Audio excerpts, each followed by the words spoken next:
Magandang araw sa iyo, Tito Makoy. Magtatago po ako sa pangalang Garth. Narito ngayon sa Manila, taga-probinsya. Sa probinsya, Tito Makoy, dati akong habal-habal driver. Alam ko ang hirap ng pagiging habal-habal driver. Mahirap talagang kumita. Hindi madali ang pumasada dahil maraming bako-bakong kalsada. Minsan kung minamalas ka pa, nasisiraan sa gitna ng biyahe, walang malapit na shop na pwedeng mapaayusan. Tito Makoy, meron akong isang malapit na kaibigan na kagaya ko rin habal-habal driver. Siya si Sheldon. Sa aming pamamasada araw-araw, madalas kaming dalawa ang nagkikwentuhan.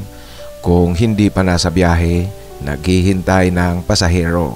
Ang karamihan sa mga kapwa namin driver, ang kanilang libangan ay tungits habang naghihintay ng pasahero at nakapila. Kami ni Sheldon, Tito Makoy, walang alam pareho sa sugal at sa baraha. Kaya madalas kaming dalawa ang nagkikwentuhan at ito ang naging dahilan kung bakit naging malapit na malapit kaming dalawa sa isa't isa.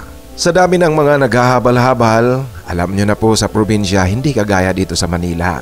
Kakaunti ang tao, kakaunti ang pasahero.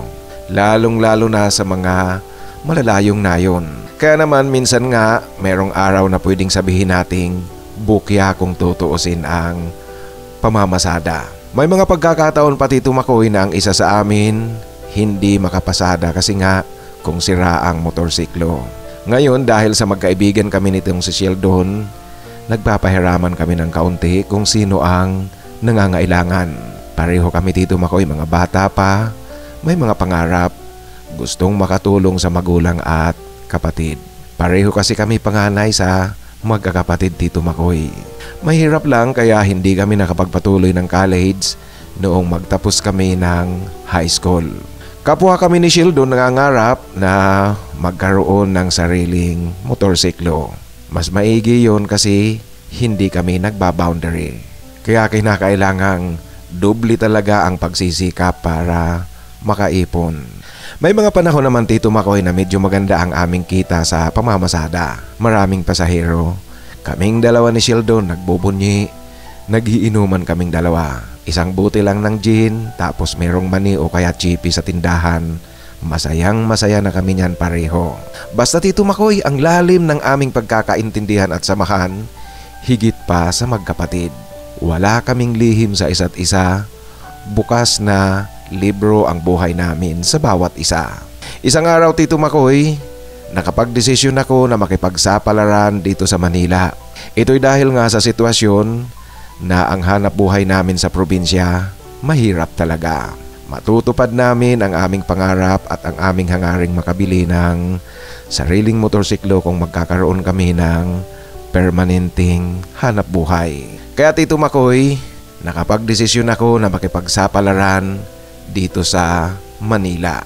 Nung araw ng aking pag-alis, pareho kami malungkot ni Sheldon. Kasi si Sheldon wala nang matinong kaibigan na habal-habal driver. Ako naman, luluwas ng Manila, hindi ko alam kung sino-sino ang makakasama ko at hindi ko rin alam kung ano ang sitwasyon na aking daratnan sa trabaho. Subalit, Tito Makoy, nangako ako kay Sheldon na kung may pagkakataong makakita ng mapapasukan niya, kukunin ko rin siya. Nakapasok ako dito sa Manila bilang helper sa isang resto ng isang hotel. All around. Minsan naghahatid ng pagkain sa mga silid ng guest ng hotel. Minsan naman, waiter din sa resto. Ang hotel, Tito Makoy, kung saan ako nagtatrabaho, hindi siya yung mga kilalang hotel gaya ng Holiday Inn, Shangri-La, hindi ganyan. Isang independent hotel, ngunit halos palaging fully booked. Kaya kahit papaano, maganda ang takbo ng negosyo. Ang sinasahod ko, Tito Makoy, hindi kalakihan, ngunit ang kagandahan nito ay libre na ang pagkain, hindi na ito problema. Kaya naman kahit na hindi mataas ang aking kinikita, meron akong naitatabi pa unti-unti liban sa aking mga pinapadala sa pamilya namin. Lumipas nga, Tito Makoy, ang ilang buwan, merong isang kasamahan namin ang umalis. Ito na ang naging pagkakataon ko para kunin si Sheldon. Madalian kasi ang paghahanap kasi kailangan na kailangan kaya inirekomenda ko siya sa aming hotel manager. Ang hotel manager namin naman kaagad na ipinasundo sa akin si Sheldon para dalhin ko dito sa Manila. Kaya Tito Makoy, dali-dali talaga akong umuwi sa probinsya. Alam niyo po, walang mapagsidlan ng tuwa itong si Sheldon noong dumating ako para sunduin siya. At sa madaling kwento, nadala ko si Sheldon dito sa Manila na ipasok ko rin sa hotel kung saan ako nagtatrabaho. Sa aming pagdating dito sa Manila, doon siya sa boarding house ko tumuloy muna kasi ako pa lang naman ang merong tinutuluyan. Kailangan kong alalayan itong si Sheldon dahil nga baguhan siya. Pansamantala, pinayagan ako ng aking kasira na doon sa aking silid tumuloy si Sheldon. Nagdagdag lang ako ng kaunti sa aking upa kaya pumayag ang may-ari. Kasi Tito Makoy, sa kalaunan, kukuha rin ng sarili niyang silid itong si Sheldon. At sa aming pansamantalang pagsasama sa isang silid Tito Makoy, dito na nag-umpisang umusbong lalo ang aming samahan. Ang aming pagkakaibigan na malalim at totoo. Walang lihiman sa bawat isa, nagkakaintindihan na nagkakaintindihan talaga kami. At dahil nga dyan Tito Makoy, isang gabi na lang, nagawa namin ni Sheldon ang hindi inaasahang magagawa namin. Isang pribadong bagay. At doon nakita ko mismo kung gaano pala kapalagay ang loob namin sa bawat isa. Kasi Tito Makoy, walang pag-aalinlangang merong namagitan sa amin. Kapwa kami nagbigay ng laya sa aming pakiramdam. Parang wala lang sa amin ito, bagamat totoong damdamin ang aming ipinakita sa bawat isa noong oras na iyon. Dito na kami nagsimula ni Sheldon. Nagtuloy-tuloy na ang aming pagsasama. Wala kaming pinag-usapan Tito Makoy, basta palagi na lang namin ginagawa ang sikretong bagay. Ipinalagay na lang namin Tito Makoy na ganito kaming dalawa ni Sheldon. Itong-ito na, wala nang maipagtatanong pa. Kaya Tito Makoy, yung original na plano na oo pa rin ng sariling silid itong si Sheldon, hindi na yan natuloy. Nagkaroon kasi ng isang bakante na isang silid na pangdalawahan katao. Dalawa ang tulugan. Ito na ang kinuha namin ni Sheldon. Alam mo Tito Makoy, bagamat ang silid ay merong dalawang magkahiwalay na higaan, ngunit sa aming pagtulog ni Sheldon, magkatabi kami palagi. Dala nga siguro nang noon pa sa probinsya, hindi mo na talaga masusukat ang aming pagkakaintindihan, ang aming pagdadamayan. Nadala namin ito hanggang dito sa Manila. Alam namin na kaming dalawa lang ang masasandigan ng buong buo at totoong totoo.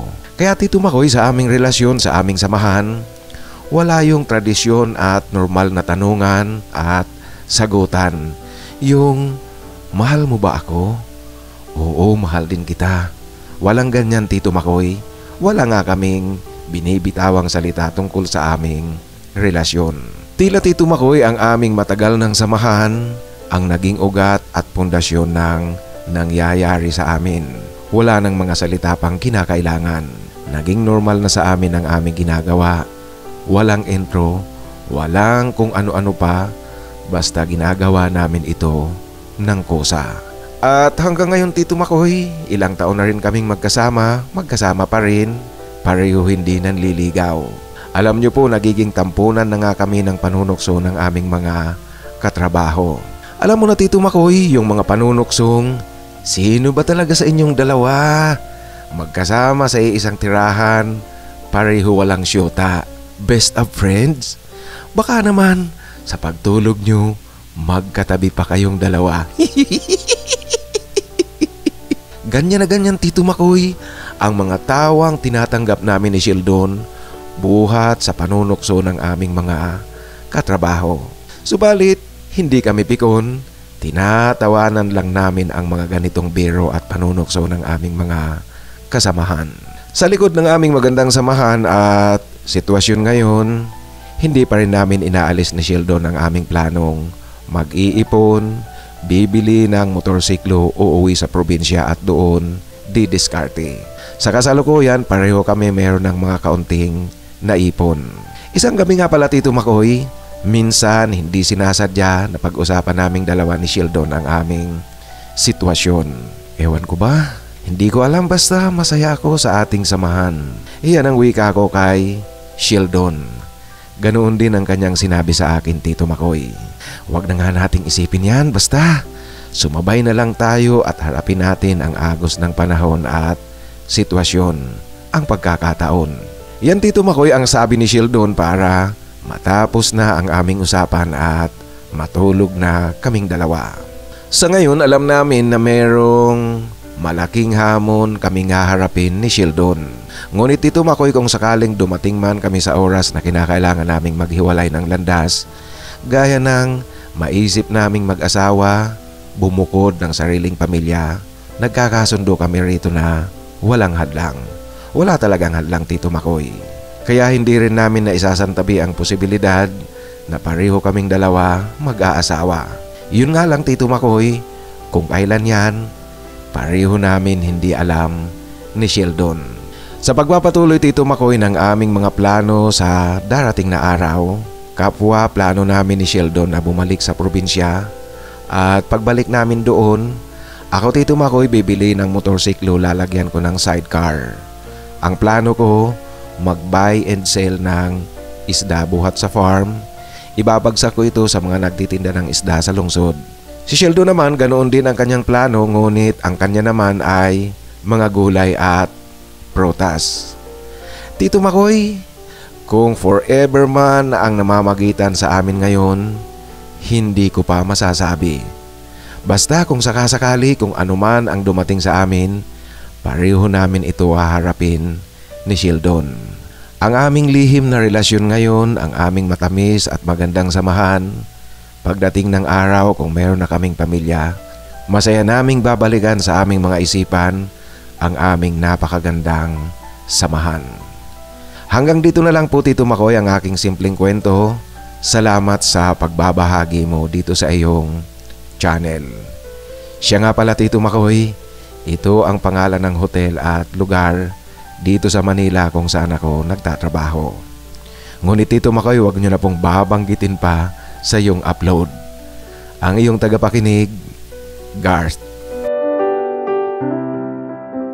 Maraming salamat, Garth, sa pagbabahagi mo ng iyong kwento. Alam mo, ang kwento mo walang gaanong kulay, walang gaanong drama, ngunit ang mga ganitong klase ng kwento, kapani-paniwala, yung mga nangyayari talaga sa totoong buhay. At ang relasyon yung dalawa ni Sheldon, maging sa babae at lalaki, nangyayari rin talaga yan.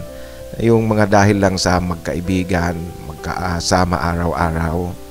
Minsan kahit na wala ng pag-uusap, walang kung ano-anong intro, nagiging magkarelasyon na lang. Kinalaunan, nagpapakasal at sila ang nagkakatuluyan. Siya nga pala, itong hotel na binanggit mo, yung ito kasing sulat mo, kanina ko lang talaga nabasa ang kabuuan, bagamat matagal ko na itong na-download. Yung hotel na pinagtatrabahuan mo, dyan ako nag-check-in noong dumating ako noong Miyerkules na gabi at nag-check out ako kahapong hapon. Dumating ako ng Miyerkules galing Egypt, lumapag sa Naiya alas 10 ng gabi, almost 10 o'clock. Tapos dumating ako dyan sa hotel pasadong alas 12. At noong Miyerkules na gabi pagdating ko, nagpahatid ako ng pagkain sa silid. Kung ikaw yung naghatid ng pagkain, kasi sabi mo minsan naghahatid ka rin ng pagkain sa mga guest, ako yung nakasuot ng pantalon na ang sa kabilang binti ay buong pantalon at nasa kanang binti ko naman short na lang. Kasi ang suot ko noon ay yung convertible pants na meron lang yung zipper, aalisin mo magiging short. Yun ang suot ko at nakasuot ako ng orange t-shirt. Kaya kung ikaw yung naghatid ng pagkain sa akin doon sa silid, nagkita na tayo. Tapos kahapon namang tanghali, bago ako bumiyahe pauwi, siya nga pala mga kaibigan kung bakit nag-check-in ako sa Manila, kasi nandito na ako ngayon sa Naga. Lumipat ako ng Naga bago ako lumipat ng Egypt, papunta ng Egypt. Yung bahay ko hindi pa tapos, ngunit secured na.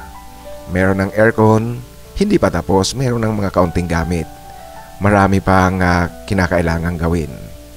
Kaya for the first time may experience ko ang Piña Francia Fiesta. Ngayon balik sa iyo, Gart. Kahapong tanghali umorder rin ako ng pagkain. Iba ang nagdala. Iba yung naghatid sa akin noong Miyerkules na gabi. At iba yung naghatid sa akin kahapong tanghali.